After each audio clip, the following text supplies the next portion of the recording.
Prime Minister Mark Carney's Liberal Party is projected to win Canada's federal election, but it remains unclear whether the win will be enough seats to form a majority government or will have to rely on the support of other parties.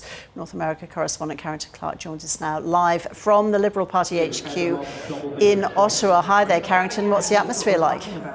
Yeah, this is a jubilant crowd. I think they weren't, well, most people here were not expecting for this result to be called quite as quickly as it was, within about half an hour of all polls being closed here in Canada. The major broadcasters in Canada were able to project that the Liberal Party would indeed hold on to government. Now, the number of ridings, as they're called here, which are effectively seats, is bouncing around a little bit, but it seems clear that the only path to government is one led by the Liberal leader, Mark Carney. And the crowd here is jubilant because this is an extraordinary political turnaround. This party was on track at the end of last year for a drubbing at the upcoming election. There was a real sense in Canada that they wanted to change, to turn the page over from this Liberal rule, which lasted almost 10 years. Instead, the rise of Donald Trump in the United States completely changed the political calculation here in Canada and has changed the political map. The current leader, Prime Minister Mark Carney, a former central banker, I see you getting excited as more results come in behind me here. Mark Carney took over this party just last month. He was a complete political novice. He has taken control of this party and now he's actually won a seat for the first time. He will now be in Parliament and leading this country. It is an extraordinary result, and we wait to see obviously the essential detail of whether or not it is a majority government or whether or not they're relying on a smaller party. But the Liberals are in charge and will continue to be in charge as they deal with this period of economic uncertainty. Okay, so can you take us through the latest projections then, Carrington? So at the moment, the magic number here is 172 ridings. That will give the party a majority.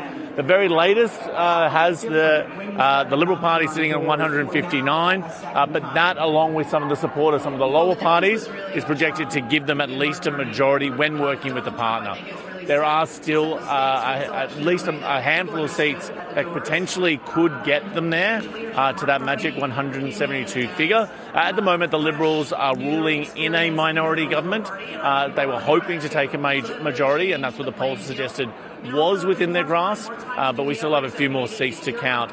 Despite the fact that the result was called very early, there is still counting, and as I said, there is bouncing going around, bouncing numbers about these particular seats, so we wait to see how this exactly plays out. Okay. So as you say, a major win then for the Liberal Party, particularly for the new leader, Mark Carney. Was this a big test of personality? Carrington, can you tell us a bit more about Mark Carney and also about his opponent, Pierre Poilievre? Yeah, so Mark Carney is best known in Canada as the former head of the central bank. He's an economist by training and is well known for not only heading the central bank here in Canada, but he also was the head of the central bank in the United Kingdom and navigated different economic crises in those two essential jobs.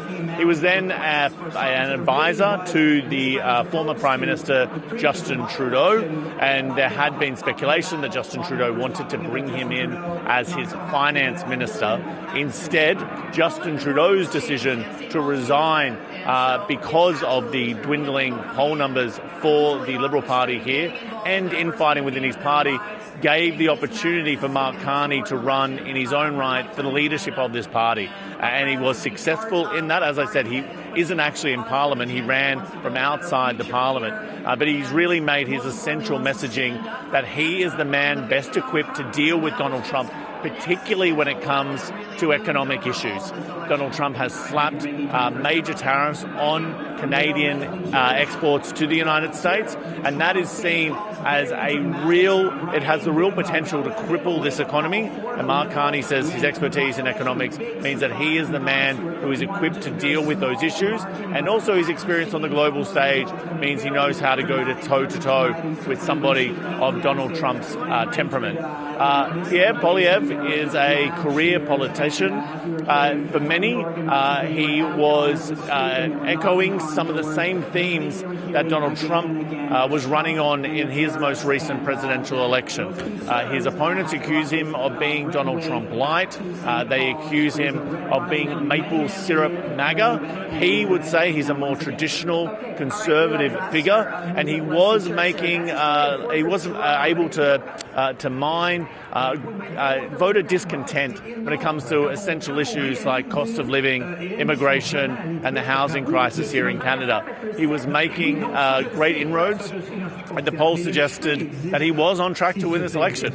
But the rise of Donald Trump made it very difficult for him to walk this political tightrope. On one hand, echoing some of the same themes that Donald Trump had been messaging in America, not wanting to potentially put some of his core base offside by attacking Donald Trump, but there was this kind of patriotic uprising here in Canada, and what it seemed clear was that Canadians were demanding that their leaders push back on Donald Trump, that they rally around the flag and take a harder line. And Pierre Poilievre seemed to find that quite difficult to do it in a way that was convincing.